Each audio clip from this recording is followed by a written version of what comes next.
11 പള്ളിക്കുദാശക്കാലം.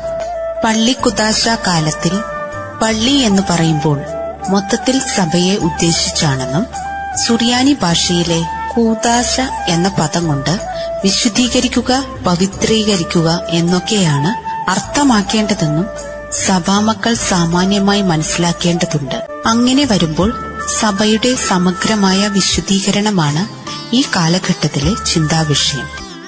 സഭയുടെ അടിസ്ഥാനവും ആധാരവുമായ യേശുക്രിസ്തു സ്വയമായ വിശുദ്ധീകരണത്തിലൂടെയും തന്റെ മണവാട്ടിയുടെ സ്ഥാനത്തേക്ക് ഉയർത്തപ്പെട്ടിരിക്കുന്ന സഭ മുഴുവന്റെയും വിശുദ്ധീകരണം സാധിച്ചുകൊണ്ടും ഒരു നിർമ്മല വധു എന്ന പരിഗണനയിൽ സഭ മുഴുവനെയും ദൈവപിതാവിനായിട്ടുള്ള യേശുവിന്റെ സമ്പൂർണ്ണ സമർപ്പണമാണ് ഈ കാലഘട്ടത്തിൽ സഭാമക്കളുടെ മുഖ്യ ചിന്താവിഷയമാകേണ്ടത്.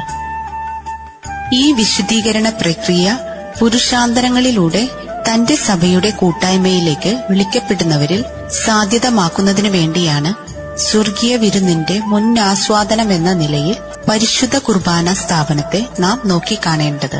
അങ്ങനെ ദൈവപിതാവിൽ നിന്ന് ആരംഭിച്ച രക്ഷണീയ കൃത്യം സ്വന്തം പുത്രനിലൂടെ സാക്ഷാത്കരിച്ചുകൊണ്ടും സഭയിലൂടെ അത് പൂർത്തീകരിക്കപ്പെട്ടും ദൈവപിതാവിലേക്കു തന്നെ എത്തിച്ചേരുന്ന പവിത്രമായൊരു പദ്ധതിയുടെ പൂർത്തീകരണമാണ് ആരാധനാ ക്രമവത്സരത്തിന്റെ സമാപ്തിയെന്ന് സഭാമക്കൾ സ്മരിക്കേണ്ടതുണ്ട്.